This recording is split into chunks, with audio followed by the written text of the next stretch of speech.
Imagine करो आप एक ऐसी जगह फंस गए हो जहाँ बड़े बड़े देवता भी आपसे डरते हैं। स्वागत है कुसुनोकी की एक ऐसी दुनिया में जहाँ मिनाटो नाम के इस लड़के के पास बहुत ही मिस्टीरियस और ताकतवर शक्तियाँ हैं। इस कहानी की शुरुआत मिनाटो और उसके दादाजी से होती है, जो कि फ्लावर्स को लगा रहे होते हैं। पर तभी मिनाटो नोटिस करता है कि एक लड़की भी उनके साथ है, जो कि अचानक से गायब हो जाती है। लगता है बेटा कि तुम उन्हें देख सकते हो। ये है वाकाशी, एक हाउस स्पिरिट। पर चिंता मत करो, ये तुम्हें चोट नहीं पहुंचाएगी। तुम्हारे पास एक ऐसी शक्ति है जो कि बहुत ताकतवर है। जिसके बाद हम फ्यूचर में देखते हैं जहाँ मिनाटो अब बड़ा हो चुका है। वहीं एक आदमी मिनाटो को नोटिस करता है। इसे तो मैंने कभी यहाँ नहीं देखा। वही मिनाटो एक घर पर आता है, पर जैसे ही वो गेट खोलता है उसे कुछ महसूस होता है और उसके हाथ से वो कागज उड़ जाता है। और वो कागज उड़ते उड़ते एक पेड़ के पास गिरता है, जहाँ फिर से कुछ अंधेरी शक्ति निकलती है। वही मिनाटो साफ सफाई करने में लग जाता है और असल में ये घर उसके पापा के एक रिलेटिव का है, जिसमें मिनाटो कुछ दिनों के लिए रहने वाला है। पर तभी वो नोटिस करता है कि कुछ फूल उसके गेट पर रखे हुए हैं। अरे, ये किसने रखे? उसकी मदद के लिए एक गार्डनर भी आता है, जिसके कंधे पर फिर से वो अंधेरी शक्ति आने लगती है। पर हवा के चलते मिनाटो की कॉपी का एक पेज जैसे ही गार्डनर के कंधे पर लगता है, वो अंधेरी शक्ति फिर से गायब हो जाती है।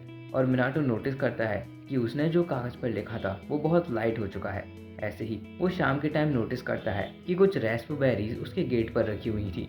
और वो कुछ और भी नोटिस करता है। वो समझ जाता है कि ये सब काम शायद से स्पिरिट्स कर रही हैं, और इसलिए मिनाटो उनके लिए रिटर्न गिफ्ट लेकर आता है। तभी वो देखता है कि उसके गार्डन में एक बहुत ही डिवाइन बीस्ट आता है, जो कि बोलता है, मैं इस माउंटेन का भगवान हूँ और मेरा नाम है यामागामी। तो क्या तुम ही ये चीज़ें यहाँ रख रहे थे? हाँ, बस छोटे से गिफ्ट। जिसके बाद मिनाटो उसे ट्रीट्स देता है। तब यामागामी बताता है, तुमने मेरी बहुत मदद करी। मैं कमज़ोर हो गया था और उसी टाइम में कुछ बुरी स्पिरिट्स बन गई, जो कि तुम्हारी हैंडराइटिंग की वजह से ख़त्म हुई। अच्छा, तभी मेरी हैंडराइटिंग गायब हो गई थी। पर तभी वहाँ पर गार्डनर अपना टूल लेने के लिए आता है, जिसे देखकर मिनाटो घबरा जाता है। पर यामागामी बताता है कि उसके अलावा उसे कोई नहीं देख सकता। पर मेरी हैंडराइटिंग में ऐसी ताकत कैसे है?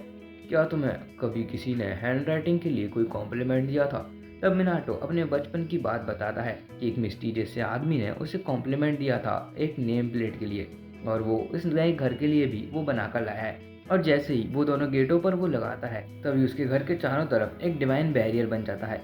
अब कोई बुरी स्पिरिट तुम्हारे घर के आसपास नहीं आएगी। तभी यामागामी चमकने लगता है। ऐसे ही दिन बीतते हैं। वहीं दूसरी तरफ हमें उसी आदमी को देखते हैं, जो कि एक जगह पर एग्जॉर्सिज्म कर रहा होता है। पर तभी एक स्पिरिट उधर से भागकर सीधा मिनाटो से टकराती है और वहीं खत्म हो जाती है। क्या तुम ठीक हो? नहीं यार, मेरी हैंडराइटिंग फिर से गायब हो गई।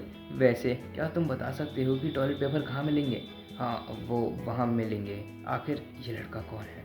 वही मिनाटो घर पर देखता है कि उसका गार्डन बिल्कुल स्वर्ग बन चुका है, और ये काम असल में यामागामी ने किया था। पर अपनी पावर यूज करने की वजह से उसका साइज थोड़ा सा छोटा हो जाता है। पर कुछ दिनों से यामागामी उसके घर नहीं आता। पर तभी एक दिन यामागामी एक पिल्ले के साइज का आता है, और अकेला नहीं बल्कि अपने बच्चों के साथ आता है। ये है मेरे मिनियंस। अच्छा, तभी तुम इतने छोटे हो गए हो। मैं सेरी, मैं तोरिका, मैं उत्सुगी।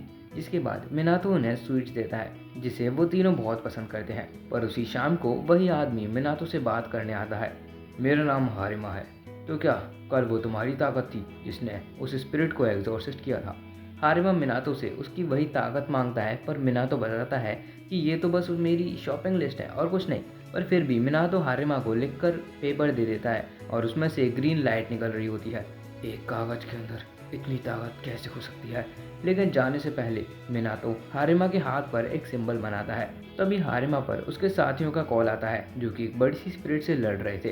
पर जैसे ही वो स्पिरिट हारिमा पर हमला करती है, वो अचानक से ही गायब हो जाती है, जिसे देखकर हारिमा बिल्कुल चौंक जाता है। और इसी के साथ पहला एपिसोड एंड होता है। होप करता हूँ कि आपको यह एनिमे का एपिसोड अच्छा लगा होगा। अगर लगा है तो चैनल को सब्सक्राइब करना मत भूलना।